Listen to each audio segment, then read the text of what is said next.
Today I'm going to be talking about things that bring together my interests in practice and in research, and I'll talk a little bit about some of the research that we've conducted over the last several years and look at the work that we're doing right now at the University of York through the Psychology and Education Research Centre. Just a little bit of introduction though. I'm always asked, and sometimes I go back to Canada for work-related reasons, what do you miss about Alberta?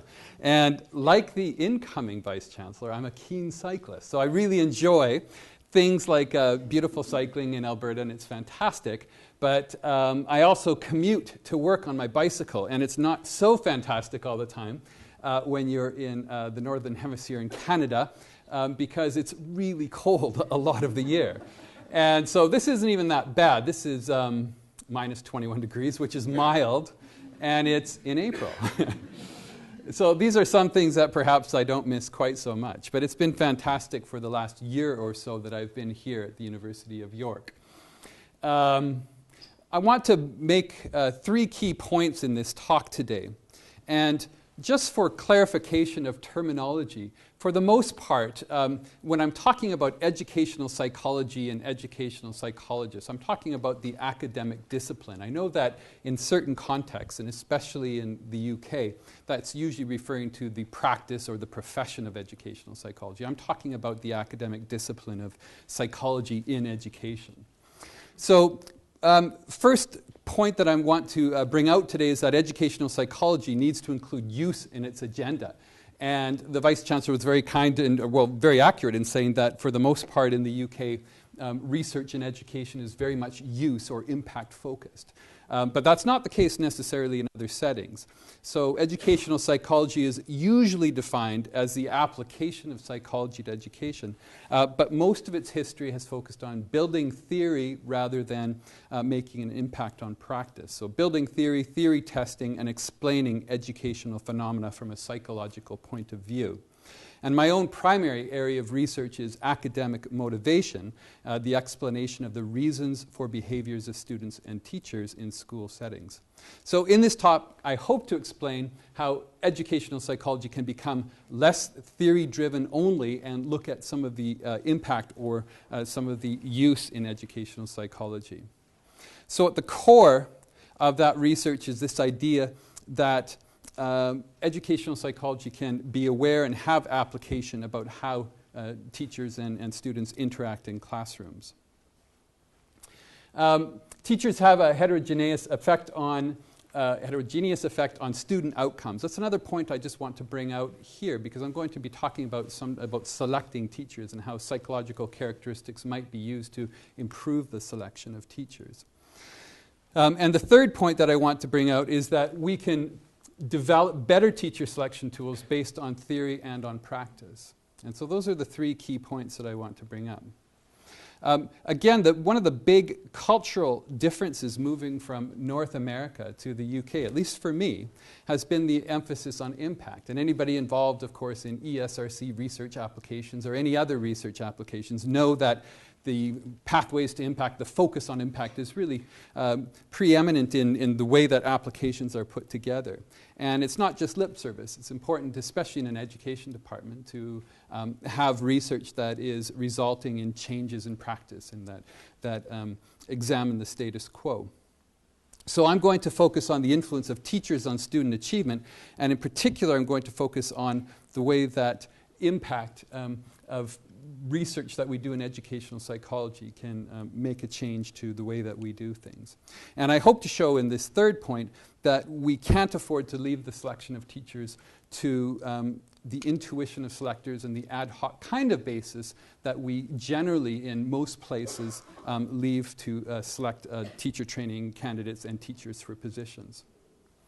I went to a conference last year the theme of the conference was "To know is not enough." And in educational psychology, again, this is one of the biggest core challenges of the discipline. Research in education in the UK is very often focused on application and use, but again, the tradition in North America has been quite different. But educational psychology has really struggled to come up with relevance to the field of education. And even one of the spokespersons for the field of educational psychology, one of the past presidents of the Division of Educational Psychology, wrote this. He said, David Berliner, searching for essence throughout a century of influence, he concluded that irrelevance, sadly, may be essence for educational psychology, a problem that has often been noted in the brief history of our field.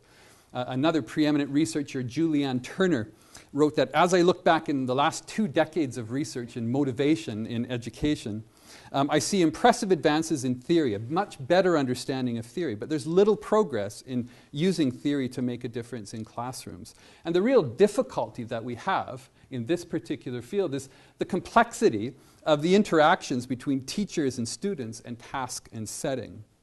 And that's true for many of our disciplines, of course. Life is complex. Again, David Berliner wrote, educational systems such as schools or school districts are communities where the teacher by student, by task, by setting interactions are situated and explored by educational psychologists. The complex interactions are only successfully understood by a simplification of results that results in findings that for whatever reasons don't seem to affect the lives of teachers very much. And historically, educational psychologists have been quite content to build and test theory and to leave the translation of ideas into practice to others. So research is the real core of educational psychology, but giving psychology away, which was a well-known American psychologist, George Miller, wrote this as his presidential keynote speech. He said, one of the goals of psychology, we have to give psychology away to the community. And that hasn't been very well done in educational psychology. So the inattention to the needs of the education community has resulted in sometimes a bit of mistrust between researchers and from the perspective of those in education communities. And there's been a lack of involvement in a shared kind of research endeavor. So to some extent, educational psychology has been irrelevant to practice. I asked a group of teachers last year, I said, what has educational psychology brought to your practice? What do you know about the findings of educational psychology? 8 of the teachers said, I have no idea. Nothing at all, actually. And 2 noted some contributions that were rather loosely affiliated with research done in educational psychology. And so this isn't meant to be a basis for our understanding of what's been done or the current state of research, but rather as an illustration of that gap between researcher and practitioner, and the fact that researchers haven't done a very good job of being very involved in practice. It's not just about becoming relevant, it's a balance. You might have heard of Vannevar Bush, who, again in the US, he created the National Science Foundation.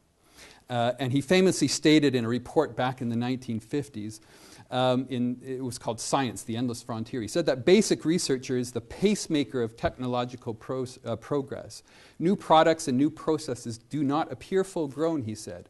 They are founded on new principles and new conceptions, which in turn are painstakingly developed by research in the purest realms of science. So it's a real balance between looking at use and looking at developing knowledge. So for educational psychology, there's a real kind of directional mismatch. There's 2 directions for current research, towards more use or towards more practice. It is an applied discipline by definition. You might have heard of Donald Stokes. He wrote a book called Pasteur's Quadrant. And he talked about the idea that there's a space in scientific research where understanding and use intersect. Most of us as educational psychologists often consider how to, or more and more are starting to look at applying our research to practice. But when we look at Pasteur's Quadrant, we look at the idea of use-inspired basic research. So we have this idea in some quadrants, for example, Niels Bohr, who was a physicist, Danish physicist, and he looked purely at building an understanding of various phenomena, and he studied atomic structure and quantum theory and so forth, won a Nobel Prize for it in the 1920s, I think.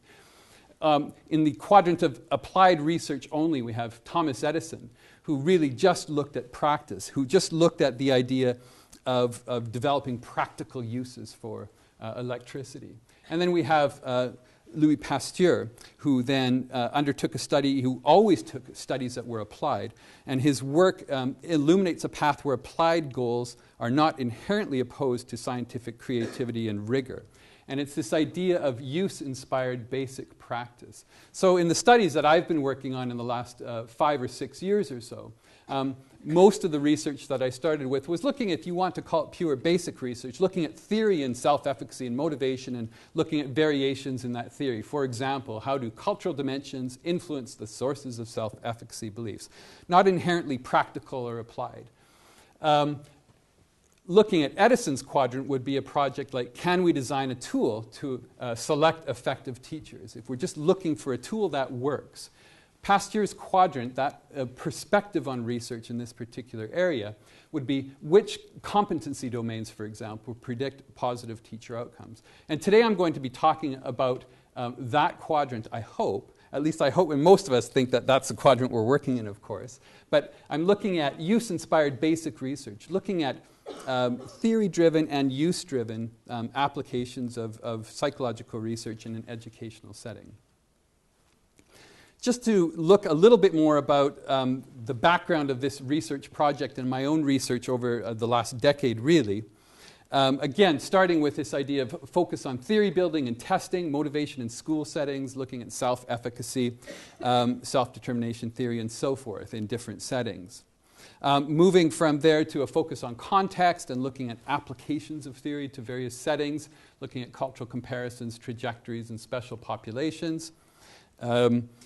And now looking at application, and particularly looking at use-inspired, I hope, basic research, looking at theory-informed selection processes, and looking at ways to choose the psychological characteristics that are most relevant to teaching and teachers. So let's have a little bit of look at the key factors that influence educational outcomes. Especially in the United States, somewhat in Europe, in Germany particularly, economists are really interested in finding out the factors that improve student outcomes, of course, because at one level it's an economic question. So economists in various places around the world have focused on key factors to improve education, and a number of studies have shown really stark differences in student outcomes, according especially to teacher input. For example, if 2 average 8-year-olds were given different teachers, one of them a high performer, the other a low performer, the student's performance would diverge by more than 50 percentile points in 3 years. By comparison, doing something that has been touted as a solution to some educational problems, reducing class size, a very expensive intervention, would only affect performance by about 8 percentile points. So the main driver of variation in student learning is the quality of the teachers. And teacher effectiveness varies dramatically, especially or even within individual schools. Let's look at some of the average effects for major contributions to learning in school settings. So you can see that most things, many things, improve student outcomes, however they might be measured. They're often measured using value-added student outcomes. John Hattie is an Australian, or from New Zealand, he's working in Australia, who summarized meta-analyses. In fact, he looked at 800, not separate studies, but 800 meta-analyses that looked at the effect of the treatment of various kind of interventions in school settings. And he found that these are a summary of some of his findings of the average effect size over these 800 studies. So for those who do meta-analyses, you'll know that a small effect size is about 0.2, medium is about 0.4, large about 0.6, and this varies depending on what kind of outcomes you're looking at. In education, often we look at this 0.2, 0.4, 0.6. But small effect sizes can be really important when there's a large population and when the cost of intervention is relatively low. In medicine, for example, an effect size that can be quite small can be quite impactful. So there was a study that showed that taking a low dose of aspirin to prevent heart attack was an effect size of 0.07, which is really very small. but it actually translates into about 34 out of 1,000 patients who would avoid heart attacks by taking low-dose aspirin regularly. So effect size really depends on the size of the population to which you're applying the effect and the cost of the intervention. Something like reducing class size, which has, again, often been touted, is an expensive intervention. Something like selecting people at the time of hiring or at the time of training is a relatively inexpensive intervention. So in education, a low effect size of, say, around 0.2 can be important if the intervention is inexpensive and if it can be used in a large population. Effect size can differ by group with different moderating effects. For example, studies have been done on the effects of homework in school settings. And homework is a pretty strong effect size, has a pretty strong effect size in secondary schools, but it's got a really low effect size in primary schools. So it really depends on the moderator, and in that case it might be age or the school level. When we're looking at the teacher characteristics, what John Hattie was talking about were the characteristics including engagement, expectations, openness, and personality, and those sorts of things. And I'll define those a little bit more in a few minutes. So one thing that we have to think about is that when we're looking at trying to select people for particular jobs, is that teaching's really changed in the last decade or 2 decades. Here's an example of just a photograph from a school. It's a school in Bristol, as it turns out. And a friend and I, who's here actually, very nice, Colin, we did a study back in 2009. We just looked at, we replicated a study from 1962. And we asked questions about sources of satisfaction and job satisfaction for teachers in these settings. And the school in 1962, here's a nice group of children. That's the year I was born, and children were all very friendly and happy and very nice and so forth. We compared them to students in 2007, and even just a school photo that was, I think, on the school website, it's just so very different in, obviously, makeup of students, style of presenting to the photographer, and so forth. There's a real change in 45 years. That's what we looked at, the change in teacher characteristics. But the student changes really do make a difference. So we looked at job satisfaction and dissatisfaction. And simply we compared the levels and the sources, and when we replicated the study 45 years after it was initially done in the UK. And in 1962, salary was a big concern, staff relations, the state of buildings and equipment. I don't know if things have changed that much, actually, when I look at the national teachers and some of the strike actions and so forth. But let's go through these. Teaching load was a concern, teacher training, which is not a concern anymore, of course, because it's very good. But in number 6, large classes were a concern, and class sizes were very large, and feelings of inadequacy. In 2007, the results were quite different. The first thing was more time needed, which wasn't brought up at all in 1962, somewhat surprisingly. But to me, the telling findings were numbers 2 and 3, and it was pupils' behavior, which didn't come up at all in 1962, and pupils' attitudes. These were the number 2 and 3 most pressing concerns of teachers in 2007. Then some were quite similar, teaching load, etc., were kind of similar to the findings in 1962. But the interesting thing was simply that the job has changed considerably in 45 years, and the concerns of teachers really changed. And the job itself has really changed in 45 years. And yet, selection hasn't changed very much in that time. There's about 40,000 places in initial teacher training in the UK that are given out this year and about the same last year. And the way of selection is pretty similar to the way it's been done. And it's stronger and better, and it's streamlined, and it's effective. So it starts with a review of background, qualifications, personal statement references, an evaluation of cognitive factors that might be including evaluation of student knowledge, for example, or subject knowledge rather, numeracy and literacy tests. And then finally, there's an evaluation of the non-cognitive factors. And that's particularly the area that I'm most interested in, is this evaluation of the non-cognitive factors.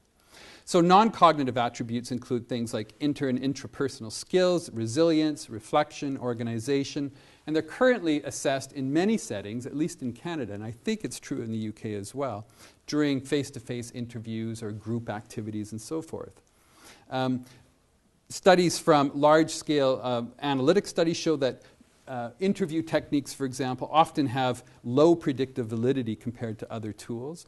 And current selection methodologies provide a great deal of information about candidates, but it's quite time-consuming and quite expensive because it's often in a setting where it takes a lot of person hours to take care of the interviewing and so forth. And there's almost no research at all on the effectiveness of teacher selection procedures. And that's not at all true in other settings. In a lot of settings for selection into jobs or selection into further training, there's a lot of research that has looked at high-stakes types of situations and types of assessments that can improve the quality of the selection process. The idea of selection as a science has been around for about 100 years, actually. One of the first books on employee selection was published in 1913. It was called Psychology and Industrial Efficiency, and it described the selection of streetcar motormen, ship officers, and telephone switchboard operators, and looking at the various types of tools that could be used to select into those jobs. And it's an old area, selecting people. And of course, in the history of psychology, there's lots of work that's been done on developing various tools to select into the military, for example, to select into schools, and those sorts of things. Some of it has been quite effective, some of it has been less effective. But the study of employee selection has a lot of questions still to be asked, especially in the education setting, because not very much work has moved from theory into practice. So there's several big questions. The two big questions are, what should be assessed and how should we assess it? Is it something that actually could help the way we select people who go into teaching? Apart from performance, what are the other key outcome criteria? From the research that's been done in the last 100 years, and I'm taking this from an article that's just come out in the last month or two. It's actually pre-published, but coming out in 2014, but available now. But it's looked at the last 100 years of selection, and it's looked at the factors that have been predictive of performance and the areas that are missing in the research. And one of them is, what are the other outcome criteria? So it's not just predicting future performance. We're also looking at predicting well-being. We're looking at predicting job retention or turnover. And the third area of interest is, how do knowledge, skills, abilities, and other characteristics travel across settings? So schools and teaching are really complex and really differ from setting to setting. And of course, even elementary and secondary schools are very much different from each other. Jobs within schools can really be quite different. So it can be complex, and the settings, the context can really affect the skills and the knowledge and abilities that are needed for particular situations. So the third point is, do the domains that are identified in one setting, do they readily translate into other settings? We know that one key to improving school systems is to get the right people to become teachers. Those of us who have been teachers, and Judith said this with me, she said, I'm glad there weren't any of those tests when I was being hired, because I'm not sure I would have passed. And most people who have been in any job probably feel the same way. It's like, oh my goodness, I'm glad I don't have to be an undergraduate now, because I probably wouldn't get in. But it's true that it's important to look at school systems. We need to choose the people and choose characteristics that predict success in various ways. So most of the evidence suggests that even in very strong school systems, students exposed to low-performing teachers don't progress very quickly during the first years of schools, and also have very little chance of recovering. Especially in the early years. There's research done, Barbara and Morshed report this study. In the UK, students failing at age 11 have only about 1 in 4 chance of meeting standards at age 14. By age 14, failing students have about a 6% chance of gaining good grades in school-leaving qualifications. So certainly the quality of an education system can't exceed the quality of its teachers. So again, picking teachers is a really important task that needs to be looked at. Let's have a look at what happens to effectiveness over time, because we know pretty much that when teachers are hired, they make progress right out of the blocks. That's typically the case. Well, there's good news and bad news about teacher effectiveness over time. This is a study done by Atterbury and a group that looked at teachers in New York City for, I think it was 6 years, and they looked at all of the incoming teachers hired into this system. It was a large number of teachers. I can't remember the number, but it was something like 15,000 teachers over the time period that they followed. The heavy dark line is actually their study, but they're reporting research that's done, other studies. ELA means English Language Arts, and math means maths. So, do first impressions matter? And they looked and they said, okay, this is great. For the most part, years of experience on the x-axis, you can see that up to 6 years of experience, in general, teachers tend to do better in English Language Arts. These are student outcomes, student achievement results that are done at end-of-year testing. That's true in maths as well. Teachers hired tend to get better over time. That's good news. So that means that when you hire somebody, typically they tend to have stronger performance after 5 years or 6 years. It's not quite the whole story, though. We did a study with teacher motivation over a career, and we looked at this idea of years of experience over up to 45 years of experience. And in fact, it's not a linear relationship. In fact, it's a relationship that's curvilinear in that there's a peak at about 22 years of experience where motivation is highest and strongest, and we looked at self-efficacy primarily. We looked at other motivation variables as well, but these are 3 types of self-efficacy that peak at about 22 years. So if we just look at the first 5 years, we see kind of a linear relationship of progress, but if you look at a whole career, it's not necessarily quite that clear. But that's not especially important. That's just, we know that people's energies and so forth decline after a certain amount of time. So if you've been in the same job for 22 years, you're kind of on the downslope. Your motivation is, maybe your performance just is fantastic and keeps going. I'm not sure. But here's the bad news. And the bad news is that teachers vary widely in their ability to improve student achievement. Again, I talked about the fact that there's a marked difference between teachers. So there's increasing agreement among researchers and policymakers that teachers vary widely in their ability to improve student achievement, and that the difference between effective and ineffective teachers has substantial effects on standardized test outcomes as well as later life outcomes. So let's have a look at, this is Atterbury's study, and again we're looking at years of experience on the x-axis. But they divided the teachers that were hired in the New York school system over this period into 5 quintiles, 5 groups of study, 5 samples essentially, and they tracked their performance. And essentially all of the groups got better over time. But the ones that were in the lowest quintile, those who had the lowest value-added improvement, tended to stay in that group. The group that was in the highest at the beginning tended to stay in that group over time. So you can see, for example, the most effective teachers tended to be the most effective teachers after 5 years. Their ranking in that group of 5 groups among those who were hired didn't change. And it's equally true that the least effective teachers tended to stay the least effective. This isn't true universally. There was a little bit of change from one category to the other. There were a few people who went from the worst to the best and the best to the worst and so forth.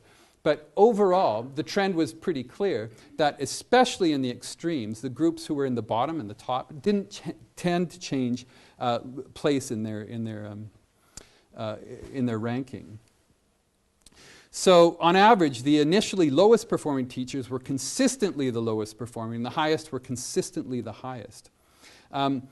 While the lowest quintile actually showed the most improvement over time, this set of teachers does not, on average, catch up with the other groups, nor are they typically as strong as a median first-year teacher, even after 5 years. The majority of the teachers in the lowest quintile, about 62%, ultimately showed up in the bottom 2 quintiles. So there was, again, some movement. They tended to stay in one of the lowest 2 groups. On the other end, the initially highest performing teachers tended to be even more consistent. About 73% of them remained in one of the top 2 groups over the 6-year period. And movements from one extreme to the other were quite rare. But there's even worse news, actually. And the worst news is that teacher effects are even stronger in low SES than high SES schools. And in low SES schools, it matters more which teacher a student gets. Nye and colleagues studied variation in achievement between classrooms in the same school, and they controlled for student background and prior achievement of the students. And they looked at high and low SES schools and found that the between classroom within school variance is larger in low SES schools. And the proportion of total variance in student achievement was also higher in low SES schools. So the teacher variation is greater, and teachers tend then, at least in some settings, to move on in that case. Let's look at teacher effects. If we're looking at hiring Paul, a slightly below average teacher, and Pat, a slightly above average teacher, recent results imply that having a teacher at the 25th percentile, which is in the low end of the average range in some measures, as compared to the 75th percentile, the quality distribution, and this is in terms of value-added performance of students, would mean a difference in learning gains of about 1/5 of a standard deviation per year for students in maths or language skills. And that magnitude is relatively small, but it's really the same magnitude as interventions that are much more expensive. So for example, reducing the class size from 25 to 15 students has about the same effect as hiring a teacher at the 75th versus a 25th percentile. And other factors like other kinds of the difference between high and low income background or SES students is about that as well. So hiring teachers again is a relatively inexpensive intervention that has large effects in large populations. There's 2 points of view perhaps about school systems. The top performing school systems have more effective mechanisms for selecting people for teacher training than do lower performing systems. And bad decisions in hiring can have long-term effects, of course, up to 40 years for a career. Small improvements pay big dividends because teachers tend to show consistent performance increments. Teachers are heterogeneous in their effectiveness, and the differences tend to be persistent. There was something in the UK that interested me last year. It was published in Times Educational Supplement about the non-cognitive tests that were brought out to enhance teacher selection. One point of view, and I don't know Martin Thompson, and maybe he's here, I'm not sure, but he was chair of the National Association of School-Based Teacher Trainers, and he stated that only a small proportion of unsuitable candidates would be identified through the personality test. And he's probably got a point that it won't be tests of non-cognitive factors, or for example, personality or other psychological characteristics, probably will only have a modest effect, but small effect sizes can be really impactful. Let's look at the economic impact of teacher quality. Value-added analysis targets the causal effects that teachers have on student achievement. The way they work is essentially it's isolating these causal effects by comparing how well students perform on end-of-year tests relative to similar students taught probably in the same school by other teachers. And estimates suggest that economic quality impact of low quality and high quality teaching is immense, and economists, of course, are very interested in the, well, by nature, the financial implications of policy decisions and so forth. But estimates suggest that replacing a teacher whose value added is in the bottom 5%, so this is fairly extreme, with an average teacher. And this is a little bit relating to the comments by Martin Thompson, that the fact that the effect size, or it won't impact very many people, but replacing bottom 5% impact teachers with an average teacher would increase students' cumulative lifetime income by a total of, and this is in dollars, but $1.4 million per classroom taught. Because especially at the early stages, low quality teaching, especially the very bottom productiveness of teachers, has a negative effect for quite a long time. The effect is smaller, but still significant from improving selection overall, so that fewer teachers who end up in the bottom 5% are selected. So even modest improvements in selection are rewarded for individual students and for economic output for classes of students. The effects of having a teacher who is modestly more effective than another teacher, about 1 standard deviation, produces measurable differences in lifetime student earnings, and even modest improvements, though, in selection of 39,000 ITT, and that's initial teacher training candidates, makes a significant and noticeable difference to student and social outcome for many years. So the economic impact is strong. The UK has an advantage over some countries in the system that it uses to select teachers. And I'll compare this to not just Canada, but a few other places. So school systems have at least 3 ways of selecting teachers. And one, which is used in the UK, which is used in Finland, Hong Kong, Singapore, is to select people before initial teacher training. And it's to look at people before they start their training and to limit places in the training program to those who are selected. And for the most part, we screen then at the entry to training, which is a system that's used in the UK. And the training program then is competitive, and about 39,000 places are given out. And I think there are about 80,000 applicants or so, and it varies very much depending on the subject area and so forth. The second option, which is used primarily in Canada and the United States, is to leave the selection process fairly open, but the selection process takes place after training and when we're looking at job training. The disadvantage of that is that option one is actually preferable because the quality of the training courses is dependent on the people that are in the classroom. In many universities in North America, for example, where teacher training is not very competitive, the quality of the instruction in the classroom in teacher training programs is lower because the overall quality of students is lower. Option one in the UK is preferable because the quality of students that are chosen is higher than in option two. So as the quality of the people in option two in Canada, for example, begins to drop, so does the quality of the courses themselves, and also the attractiveness of the teacher training program becomes lower if it's not competitive. The economist's choice is option three, where you hire many people, but you fire many people after 3 or 4 or 5 years. And it's probably the best system, but it's not very humane and it's not very practical. But according to economists, this is what should be implemented. Steiger and Rockhoff suggested, and these are really fairly prominent and influential economists who look at education and at teaching and learning, suggested that rather than screening at the time of hire, the evidence on heterogeneity of teacher performance suggests a better strategy would be identifying large differences in the first 5 years and retaining only the highest performing teachers.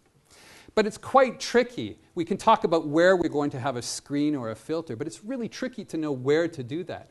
So how do you actually select teachers? There's a lot of factors to consider. You look at academic record. You can look at gender and age and background and IQ scores and all sorts of different background factors. Steiger and Rockhoff called it searching for effective teachers with imperfect information.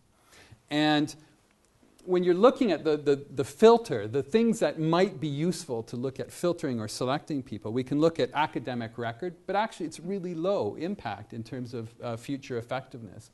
Literacy and numeracy skills, which now are implemented in the UK and are used in some places in North America, actually don't predict very well future effectiveness.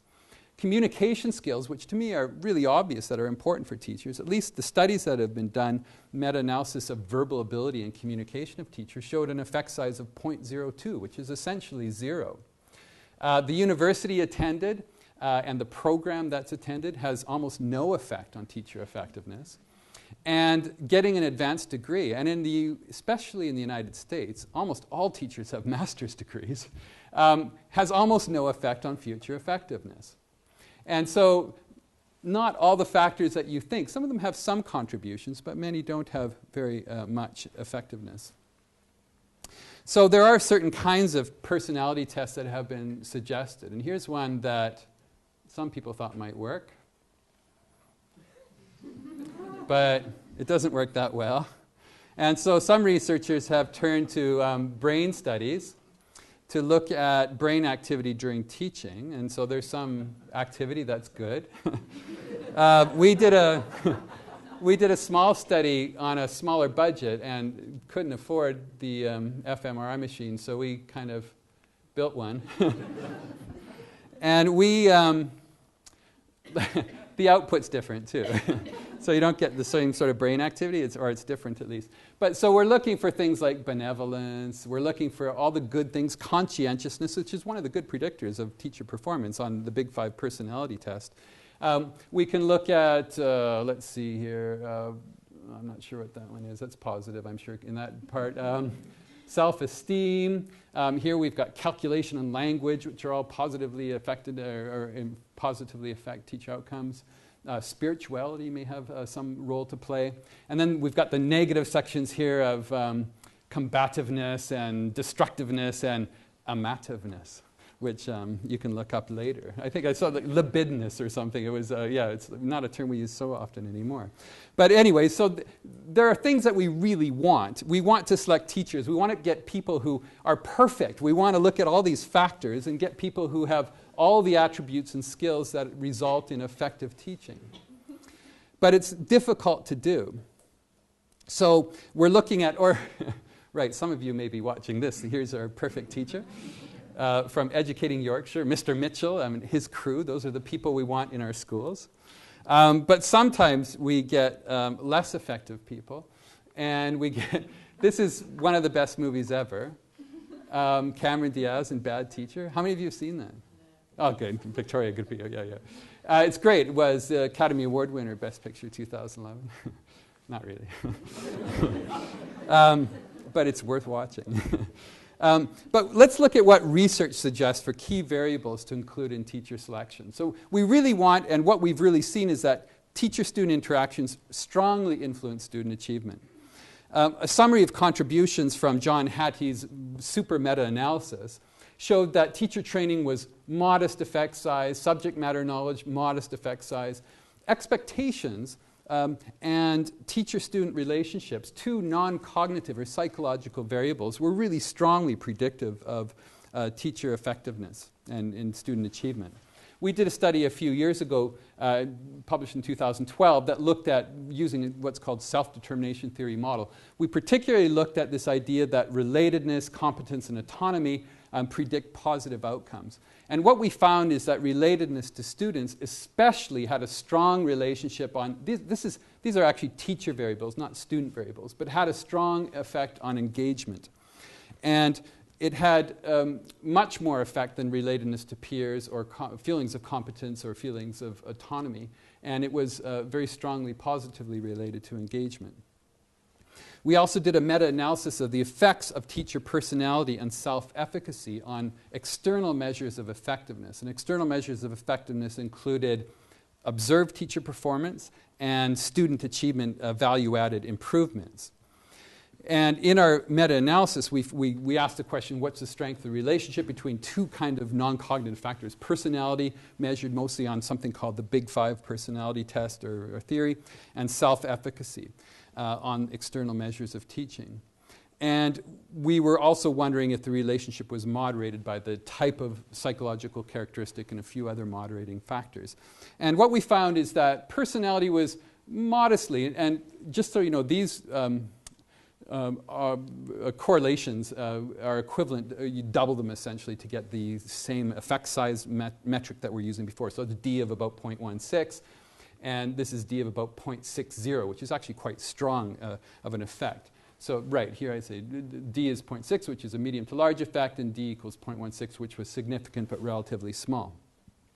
So there's been a real call in the UK for measures of psychological characteristics of prospective teachers. The House of Commons in 2012 actually addressed this particular question and said the new Ofsted framework reinforces the need for rigorous selection and evidence of the recruitment of high-quality trainees.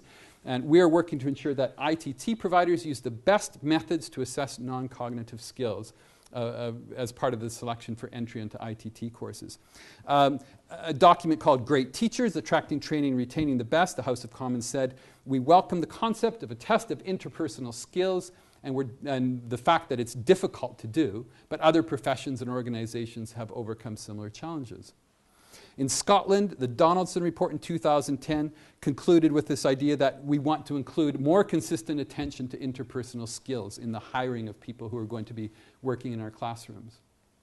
So creating selection tools is difficult, but how can theory guide us, and what can be taught and what can't be taught? And one of the, certainly when I've been talking to teachers in schools about this, one of the feelings that comes out is that it's impossible to select the best teachers because teaching's magic. It's intangible. You can't really pick the things that are going to be predictive of performance. But I don't think that's true. I think that the qualities that predict effectiveness can be drawn from theory and from practice, and that we can look at things that can be measurable and that are predictive of performance. So the problem, though, is from the past research has largely been shows a relationship between non-cognitive attributes and teaching behaviors, but most of them have used self-report measures of the non-cognitive attributes. So this is a kind of question that gets at these non-cognitive attributes. Do you get along with your coworkers? And what possible response is there? But yes, of course. These are some examples from current non-cognitive measures used in ITT selection. And rate the following from very strongly disagree to very strongly agree. Things like, I solve problems, I am in control of my future, I am tolerant. Please select the statement that is most like you. I'm good at understanding why people do things. People say I make a good first impression. It's not very discriminating among responses. People don't tend to say I'm not very good at these sorts of things. So it's a real problem when you're trying to look at psychological characteristics, and yet you have people who, for a variety of reasons, don't tend to give responses that might be reflective of actual performance. Social desirability bias is the tendency of respondents to answer questions in a manner that they will think will be viewed favorably by others. You might have heard about impression management, goal-directed conscious or unconscious process in which people attempt to influence the perceptions of other people about a person, object, or event. One alternative methodology that has been used in a variety of different disciplines is situational judgment tests. This is a candidate is presented with a variety of realistic situations that are encountered on the job, so they're contextualized, and each situation is accompanied with a number of different responses. And situational judgment tests, or SJTs, tend to display stronger face and content validity than conventional measures because they're closely corresponded or related to work-related situations. The candidate is asked to identify the most and or least effective responses, and they tap procedural knowledge. They're useful to reduce faking. Best choice is to use should instructions rather than would instructions, and they ask questions like, what should you do when encountering a particular situation?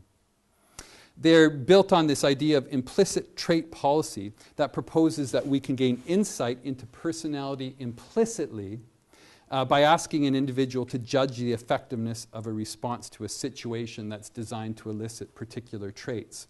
Here's an example. Most of these situational judgment tests for academic selection have been done in medicine and in dentistry. We won't spend too much time on this. You're reviewing a routine drug chart for a patient with rheumatoid arthritis during an overnight shift. You notice your consultant has inappropriately prescribed methotrexate 7.5 milligrams daily instead of weekly. And that's a problem, apparently. And then the participant would rate these kinds of responses, and clearly the best one is, well, who knows? Yeah, whatever, change it or something. Who knows? That's not the point. And I don't know.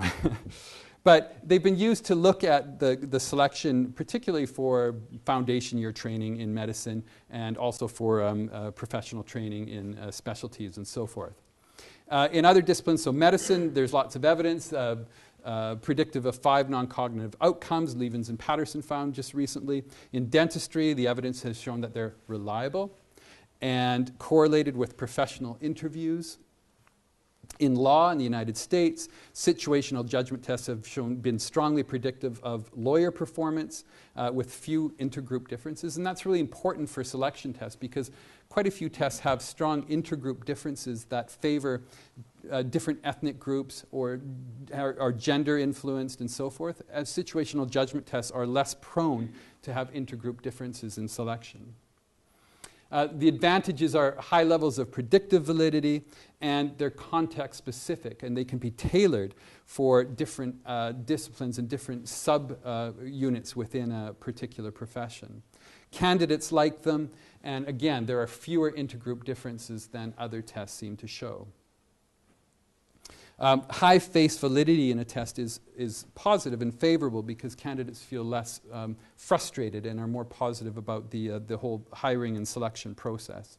Some disadvantages that have been, I've had some conversations with a colleague here who talks about some problems with reliability and the fact that there's sometimes problems with separating the factors that come out from the competency domains. So just to sum up, we'll have about 5 minutes more. When we're looking at selection, there are 2 approaches. In educational psychology, we've kind of mostly looked at a deductive approach where we're looking at top-down starting with theory. And for example, with situational judgment tests, you can look at inductive or deductive or both. So you can look at a bottom-up job analysis of what teaching is and talk with teachers, and you can observe what happens in a classroom, and you can spend a lot of time with interviews and job shadowing to get an idea about the factors that really influence outcomes in the classroom. A deductive approach is starting with theory like self-efficacy or self-determination and building competency domains from theory and move on down. So the inductive-deductive distinction means that if you're just using a bottom-up approach, you're essentially looking at applied research. You're building a tool that will be effective, but taking a deductive approach as well means that you can look at theory and how that might be developed further in building something like a situational judgment test. The areas that are needed in development of situational judgment tests: job analysis, test specifications, item development, initial reviews, development of scoring key. We're working on this right now, and for the last year or so, we've been working on developing a pilot test of a situational judgment test, and we've gone through most of these steps and are now essentially at step 6 and step 7, development of item bank. The domains that we've identified so far, the non-cognitive domains, are empathy and communication, organization and planning, and resilience and adaptability.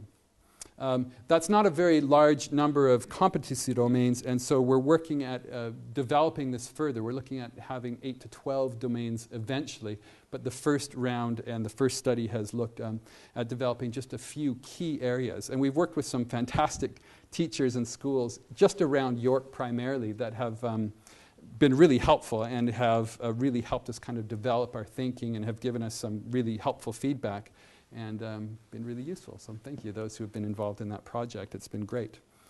So we're currently validating it with regional initial teacher training candidates. We're looking at extending the project with longitudinal follow-up and validating it against a broader range of outcomes, not just teaching effectiveness, but we're also looking at well-being and retention. And we're also developing situational judgment tests with collaborators in a few different countries where I've done some work in the past. And we're looking at domain-specific situational judgment tests that key on leadership in educational settings, special education needs, and school level. And our collaborators have expressed a lot of interest in developing tools that are useful for selecting people for specific positions in schools and for specific roles. And so that's something that we're looking at doing in the next step. So we're looking at this balance between creating use and creating knowledge. And I think that a situational judgment test for ITT selection can be part of that balance and can reflect both theory and can look at practice as well, and can be responsive to the call that our schools and our people that are involved in education have asked for. While situational judgment tests are gaining as attention as a preferred method of measuring non-cognitive attributes, there's still some questions that exist about their use and about the reliability and so forth. But we suggest that it's a step and a useful way of helping streamline the selection of future teachers and other types of leadership positions in schools. And so what I hope you take from this talk today is to think about that line that we tread between use and creating knowledge, and that educational psychologists have a responsibility, and all of us, of course, who are involved in research have a responsibility to, at very least, consider the balance between the two and look at increasing the impact that we might have on practice and on policy. So thank you very much.